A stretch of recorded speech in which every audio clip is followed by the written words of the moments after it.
Man, it's been crazy. And on the week, I want to start with Liverpool, actually. Are you still in the position? Are you still in the position, Hassan, that you think Slot is finished and he should be sacked?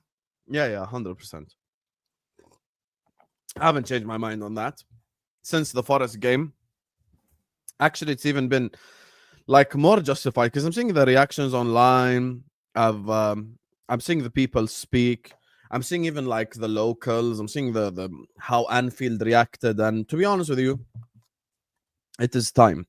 Now, some people say he's a Premier League champion. So was Conte. So was Mourinho. So was many managers that were sacked. So was Ranieri. Ranieri, yeah. So winning the Premier League should give you leeway, but there's levels to this. Leeway is not forever. Also, the thing that sort of goes against Slot in this conversation is he didn't build it from the ground up. This was built by Jurgen Klopp. So he wasn't like, he's not a Klopp, a Pep, a Arteta, if you would like, someone that built it from the ground up. He's not in that position. So for me, I haven't changed my mind. I stick by my opinion. And I do think it's time to go. And to be honest with you, the third goal broke me. And you know, it's people online act like they haven't had a moment where they were broken. I said it was a feeling for me. If I feel like Slot can't take us forward anymore, I'll say it. And I saw that third goal go into the back of the net, and I just felt broken. For the first time ever, I was like, this is actually like, there is no fix for this. Like, there is legitimately no fix other than sacking the manager. You guys want me to hold players accountable? I do. I hold players accountable. I say this guy should have made this tackle, that guy should have made this clearance, this guy should have crossed better, blah, blah, blah. But at the end of the day, 10 people, I thought you're going to come on the halftime, Mr. Shinobi, for Everton game. What happened? Haha, you bum.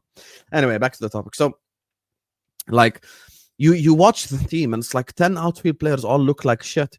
It's impossible for it to be every single individual's fault. And you cannot, by definition, sell 20 players, but you can change one manager.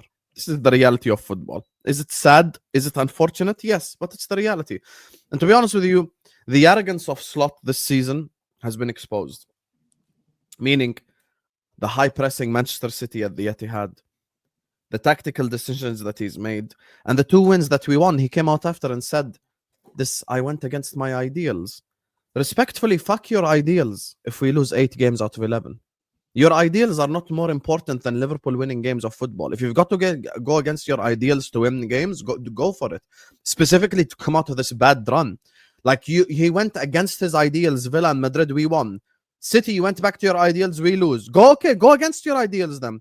And you're sat here going like, oh, redemption. Tonight, you could beat PSV. PSV just beat Napoli like 6-1, Terry, or 6-2 the last game week. Can I guarantee you, hand on heart, we beat PSV today? Wallahi, I can't. PSV are probably better than Forest on paper. Champions League, experienced team. They just slapped up Napoli. Why not? So I look at my team, I look at my club, and it's funny because we're moving like a little bit like Chelsea fans under Abramovich, but I do believe like it's the manager's turn to go now. We have to move on. I cannot sell 20. Can I say something about this? Okay, I wanted to say this. I didn't say it before on the Football Terrace, and I want to say this. I compared Arne Slot to Mikel Arteta at halftime. And the reason why I did this is because of the context and what happened during the games. You are at Anfield. You're losing 1-0. You have 15 minutes to rile up the troops and just step out of there fighting for the badge, for the football club. Regardless, we're going to come to the players later, right? Comparison with Arsenal, playing Tottenham Hotspur 2-0. You know that Spurs can get back into the game. And Mikel Arteta had 15 minutes, right? And you watch Liverpool walking out of this tunnel, starting the game for minute 46 at Anfield, at home, bang, 2-0, game over. The players are down, heads are down, nobody's playing. You watch Arsenal coming out, 46 minutes, it's 3-0, game over, it is finished. Was it the second or the third goal for Arsenal in the second half? It was the third goal. And you can tell the difference between the message. What kind of message, right? What kind of message right? It's not me. I actually said that Arteta is better than him even in the summer.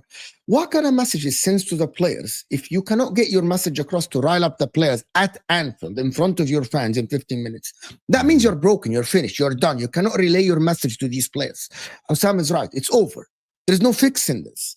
While you compare that to the likes of Mikel Arteta or the managers that actually, so they compare it to David Moyes, right? Compare it to others when you come out of the dressing room fighting for the badge.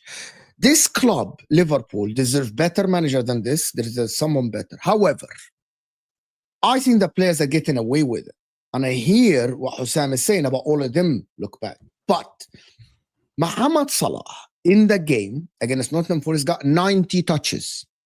90 touches is double his average touches last season. He got on the ball 90 times in 90 minutes, and he didn't do enough. He might have created a chance here and there, but he didn't do enough for a superstar that level. And I want you to imagine if that was a Lamine Yamal, if that was a Saka, if that was a Bruno Fernandes, regardless of how the team plays. It happened to Yamal yesterday, Cucurella. Exactly. Imagine, I want you people to imagine if Bruno Fernandes is out there getting 90 touches in the final third and Man United lose the game, people will say, regardless of the manager, you have to make something happen. You portray yourself as a superstar. Mohamed Salah is a superstar. And I'm Egyptian, and I'm telling you, I like Mohamed Salah. But you cannot be 90 touches and you're shit. Okay, so the manager played to your strength because Mohamed Salah was averaging 42 touches a game before this game. So that means he asked his players to pass the ball to Mohamed Salah all the time. 90 touches and did, as he said, and did fuck all. Well, that means it's not the manager's fault. That means the manager did his job to get you and watch his heat map and the touches. They're all in the final third. The manager did his job to get you the ball in the final third. And you're a superstar. You are the magic maker. Do something or admit that Mohamed Salah is not the same as last season and you're going to make other people work. The second point is Isak. I know is not spoken about enough. He started 4 games. Liverpool lost 4 games. This guy's 130 million, kicked a fuss, and we cannot be talking about preseason. It's almost December. So people have some shame. We're going to talk about preseason. 4 games and he lost. He got 3 touches in 23 minutes. 3 touches did nothing in the second half. He was subbed off to he's a stinker, to be honest. I'm talking about the players. Forget the manager now. The players, some of the players, like, I'm not going to go on Ikitike. I'm not going to go on Verts. These are young players. You're 26 years old, Alexander Isak. You played in the league for 3 years. You are basically the prize in the summer. You're the most expensive player in the history of the Premier League. You are the best signing last summer because nobody's getting Haaland. No one is getting Harry Kane. No one is getting Olise. So for me, these 2 players need to hold some accountability. Mohamed Salah and Isak. You cannot be that bad when you are on 400k and you cost 130,000 million. These players, yes, Arne is slot, but these players need to take a hard look at themselves, bro. Yeah, I agree. I think I hear exactly where Hussam's coming from. I'll always put it on the players as well, because they had, again, in that first 30 minutes, there was chances to score, there was chances to play the right ball. They could have taken the lead. They didn't.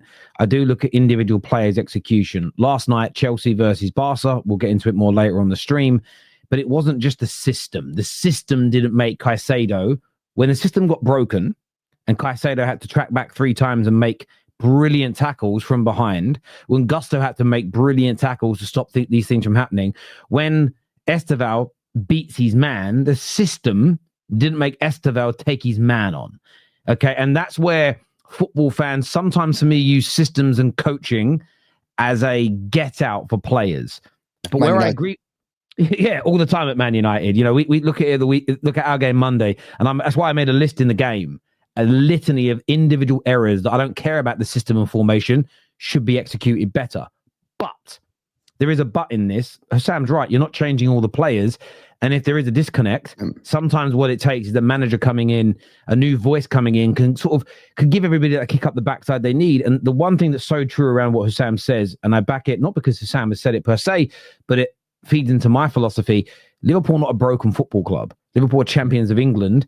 It's gone wrong this year. A new guy can get them back on track very quickly. They don't need a rebuild. They don't need a cultural reset. And this is why I don't like the word rebuild around teams that maybe need 1 or 2 new players and maybe a new coach. That for me is just a slight adaptation, a little change. I look at rebuilds as what FSG started in 2010 when they had to rebuild a broken institution from the ground up. A build is what City started when they bought it in 2009 with all the problems. What Arsenal started in that November period of 2019, that's a rebuild where almost every facet of the football club has to be stripped out and started again. And Liverpool are not there. And it may be it's getting to a point where I don't even think a win over PSV or a win over West Ham in the medium term save slot, because they're games you should be winning irrespective. Drop points tonight, drop points in the Champions League tonight, lose away at West Ham. I don't see a way back because the season is still salvageable. Maybe not winning the league because of how good Arsenal look, but you can still win the Champions League. You can still win the FA Cup. But if he stays and things don't continue, you're throwing away a whole season, and it becomes there's no light at the end of the tunnel. I would understand where he goes, but where I get your point, Mo, is some of these players have got to have a kick up the arse. And if some of them continue, if they get a new manager and some of them continue playing badly, then it'll be a very interesting conversation. But yeah, Slot for me. But even the whole player thing, like, here's the thing. Captain Salas is factually not correct about the Mo thing. The biggest haters of Mo came out after the Forest game and said this game is not his fault. Because he's the one that created our two most dangerous chances. The one that Isak sliced and the one that Kirk has skied. So yes, he isn't doing what he's doing last season. But even look, all the players that have come under criticism, like you look at the players that have been criticized the most, right? Mo, Van Dijk, Konate, McAllister, Gravenberch. I would say probably these 5 players have come under the most scrutiny. Against Aston Villa and Real Madrid, they all look good. Every single one of them looked good because they're being asked to do stuff that they're comfortable with. People will mock Mo for having 4 completed dribbles out of 14, right? But that's 1 out of 3. At his age, that's actually good.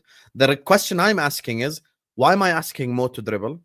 Why am I asking Gravenberch to be an attacking midfielder? Why am I asking McAllister to just run up, down, up, down, up, down, up, down the pitch instead of dictate tempo and do what he's good at? Why am I asking Konate to play out from the back? Why am I asking Konate to hold the high line? Why am I asking Konate to make line-breaking passes? Like, all of these things, like, I'm asking players to do stuff that they're not comfortable with. Whatever Slot is trying to apply, whether it's total Dutch football from the 80s, it didn't work with Cruyff and Van Basten. It's not going to work with Salah and Gakpo. Whether it's PSG ball. If you wanted to do PSG ball, then Wirtz was the wrong signing. Go sign an Adam Wharton and someone else, and then keep possession for 80% of the game. And then don't sell Luis Diaz because he is a more like a PSG type forward, you know, like a dribbler and blah, blah, blah. Maybe get someone more technically capable if you want to play that style of football.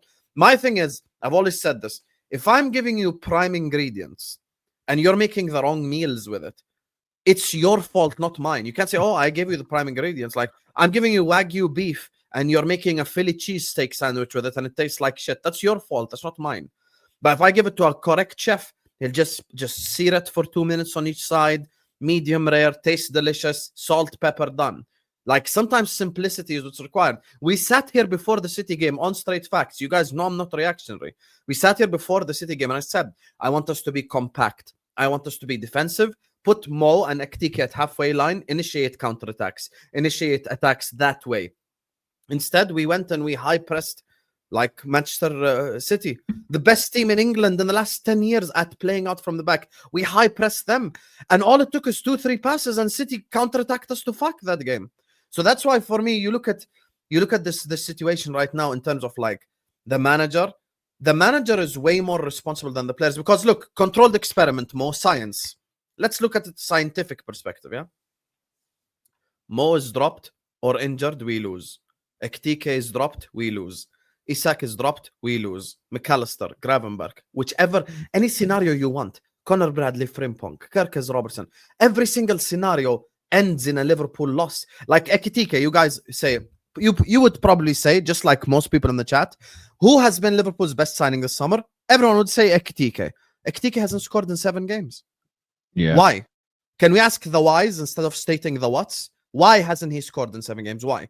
Like, prime example, the Forest game. You're bringing on Ekitike to play 2 strikers. What's the point of taking off Isak after 3 minutes? And then putting Chiesa at striker? Isak and Ekitike are at least occupying centre backs. You have hope. And that's why at 2-0, I never said I want Slot gone at 2-0 because it's the dangerous scoreline in football. You never know. Liverpool could score one. Suddenly we have momentum, belief. Maybe we equalize. We leave that stadium 2-2 with a bit more belief in ourselves. But that third goal went in. And there with it went the whole hope. And people, and Terry knows this because he's done the whole communist Merseyside probably from 3-4 years ago before anyone else.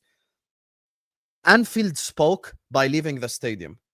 Anfield might not speak by saying, oh, we want Slot out. They don't have to sing Slot out, get him out, and Slot for the Netherlands. Or like they don't have to do any of this. Them leaving in itself is them speaking up and saying, you have to go. And what Fabrizio said, and this is the final thing, Fabrizio came out and said, Liverpool are in an emergency situation, but the club back Arne Slot. Mo mistranslates it. Ask Chelsea fans right now. When you get the whole statement that the club is backing the manager, it's literally when he's in the most trouble. Yeah. It means he's in trouble. It means basically win tonight or you're gone, mate. Simple.